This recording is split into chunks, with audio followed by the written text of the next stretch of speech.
எந்த பிளான் இல்லாம ஒரு ட்ரிப்பு போகணும். ஆனா அது நல்ல மழை பெய்யுற ஊரா இருக்கணும்.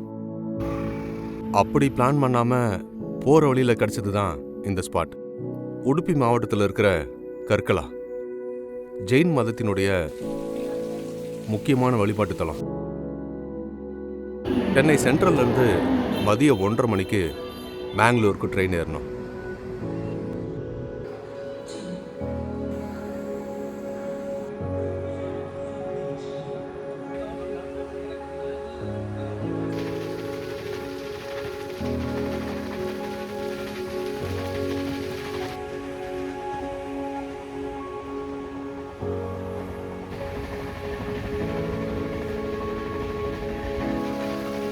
இந்த ட்ரெயின் சென்னையிலேருந்து கிளம்பி சேலம், கோயம்புத்தூர், பாலக்காடு, கோழிக்கோடு வழியா அடுத்த நாள் காலையில் 6 மணிக்கு மேங்களூருக்கு ரீச் ஆச்சு.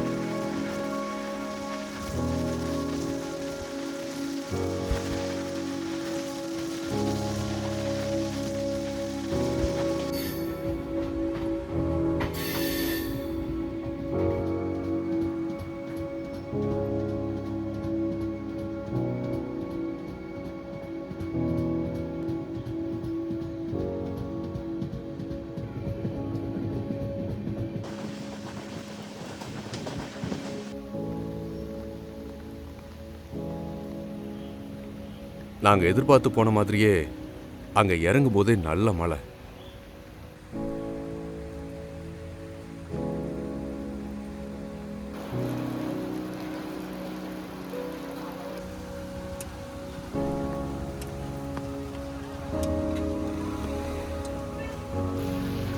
மழைக்கு இதமாக சூடாக ஒரு டீ சாப்பிட்டோம். டீ சாப்பிட்டுக்கிட்டே எந்த பக்கம் போகலான்னு யோசிக்கிறப்போ எங்களுக்கு கிடைச்சது தான் இந்த இடம்.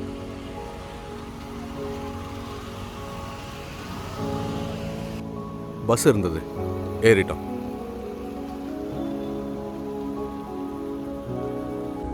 மங்களூர்லேருந்து அந்த இடத்துக்கு போகிறதுக்கு 2 மணி நேரம் ஆகும்.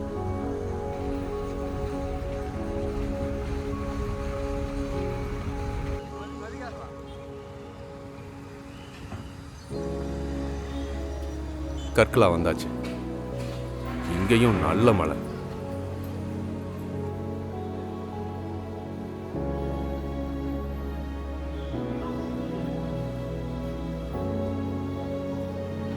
அங்கேயே டிஃபன் சாப்பிட்டோம்.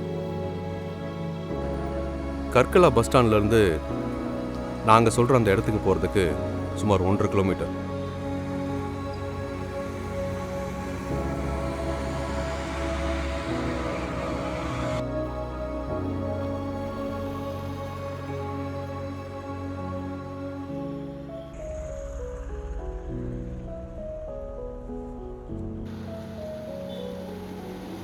அதுக்கும் பஸ் இருக்கு. ஆனால் மலையில் அப்படியே ஜாலியாக நடந்து போகலான்னு நடக்க ஆரம்பிச்சிட்டோம்.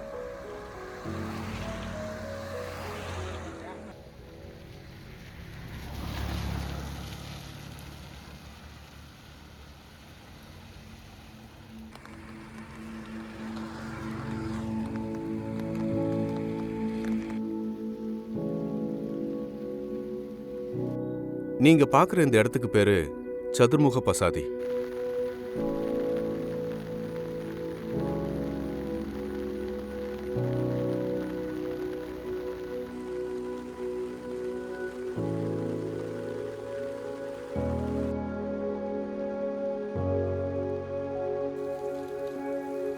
பதினாறாம் நூற்றாண்டுல கட்டப்பட்ட ஒரு ஜெயின் கோவில்.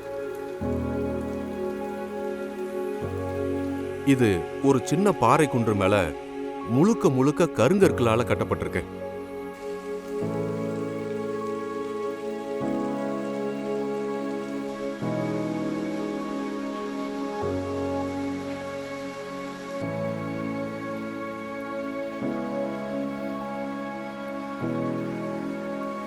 இதோட ஸ்பெஷல் என்னன்னா, இந்த கோயிலை நீங்க எந்த திசையில இருந்து பார்த்தாலும் ஒரே மாதிரியான கட்டட அமைப்போட இருக்கும். இத சிமெட்ரிக் ஆர்கிடெக்ட்னு சொல்றாங்க. இந்த கோவில்ல 108 தூண்கள் இருக்கு.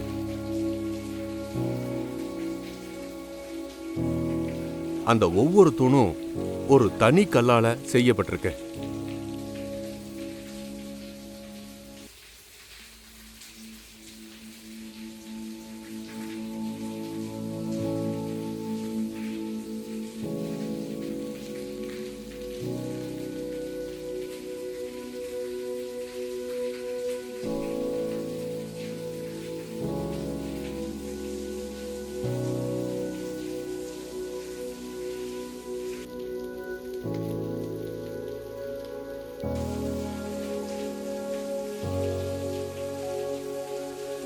இன்னொரு விசேஷம் என்னன்னா, இந்த 108 தூண்கள்லயும் பிள்ளையார் முதலான கடவுள் உருவங்கள் சிலைகளா செதுக்கப்பட்டிருக்கு. அது ரொம்ப பார்க்கிறதுக்கு ஆச்சரியமா இருந்தது.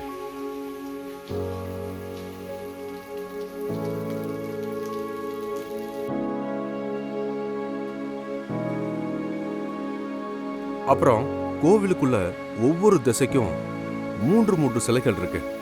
அதாவது 12 சிலைகள். அந்த சிலைகளை தீர்த்தங்கரர்கள் அப்படின்னு சொல்றாங்க. அந்த 12 சிலைகளும் ஒரே உருவ அமைப்போட இருக்கு. இந்த கோவில் தொல்லியல் துறையோட கட்டுப்பாட்டில் இருக்கிறதுனால எங்களால உள்ள போட்டோ எடுக்க முடியல.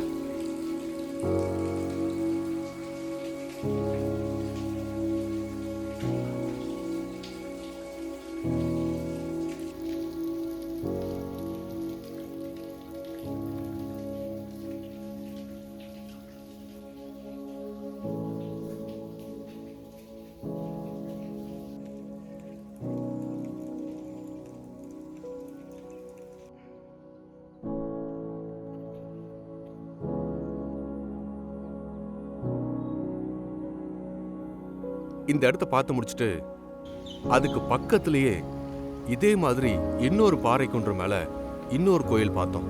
ஒரு 300 மீட்டர்ல. சொன்னா ஆச்சரியப்படுவீங்க. அதுக்கு பேரு கோமதேஸ்வரா பாகுபலி. இந்த கோவில் 15ஆம் நூற்றாண்டுல கலச கற்கள வம்சத்தின் மன்னர் வீரபாண்டியர் அவர்களால் கட்டப்பட்டிருக்கு.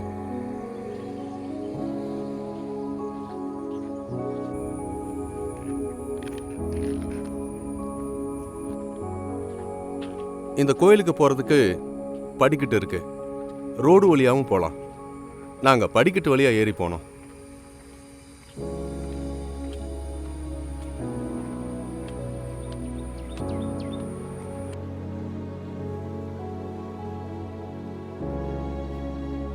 இங்கிருந்து பார்த்தா நம்ம முன்னாடி பார்த்த சதுர்முக பசாதி கோவில் தெரியும்.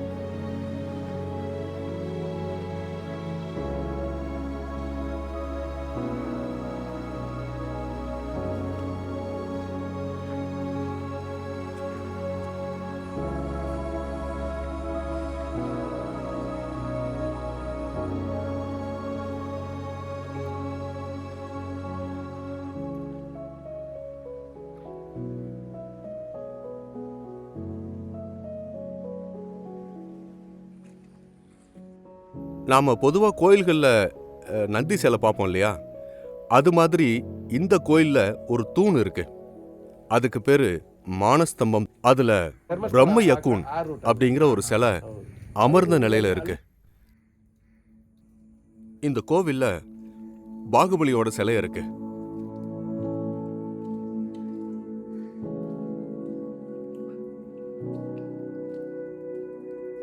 அது ஒரே கல்லுல செதுக்கப்பட்டது.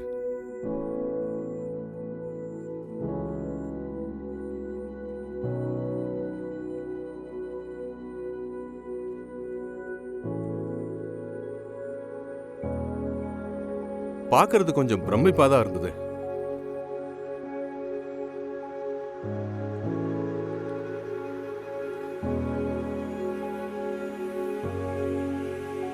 அதோட உயரம் 42 அடி.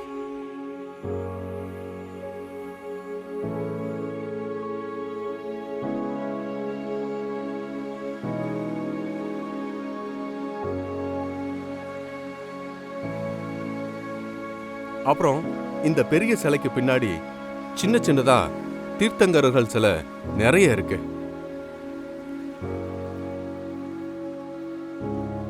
இன்னொரு ஸ்பெஷலான விஷயம் என்னன்னா, இந்த கோவிலுக்கு 12 வருஷங்களுக்கு ஒரு முறை தான் திருவிழா நடக்கும்.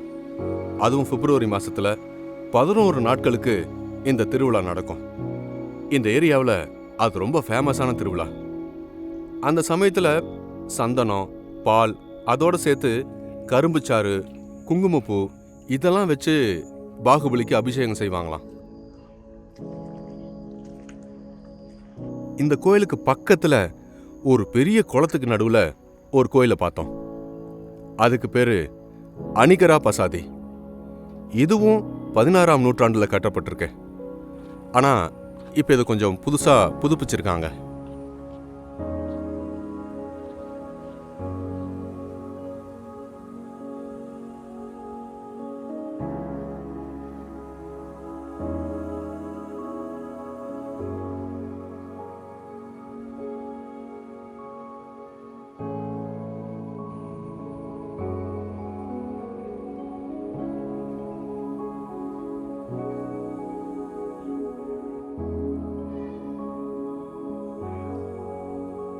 இந்த கோயிலும் 4 திசையிலிருந்து பார்த்தாலும் ஒரே மாதிரி தெரியற மாதிரி சிமெட்ரிக் ஆர்கிடெக்ட் ஸ்டைல்ல கட்டியிருக்காங்க.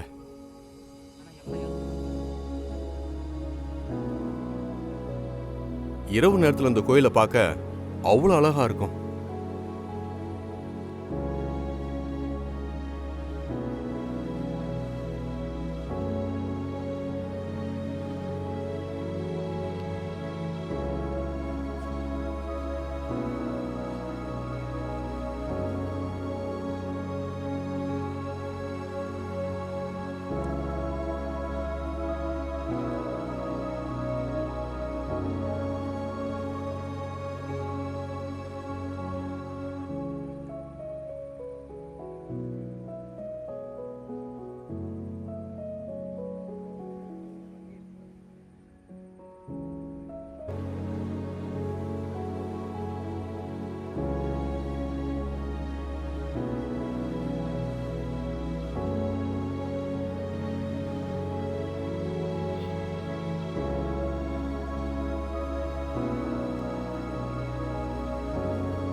உடுப்பி மாவட்டத்துல இதே மாதிரி இன்னும் அழகான ஜெயின் டெம்பிள்ஸ் நிறைய இருக்கு. ஸோ நீங்க எப்போச்சும் கர்நாடகா வந்தீங்கன்னா இந்த இடங்களை மிஸ் பண்ணாம பார்த்து என்ஜாய் பண்ணுங்க. Thank you friends.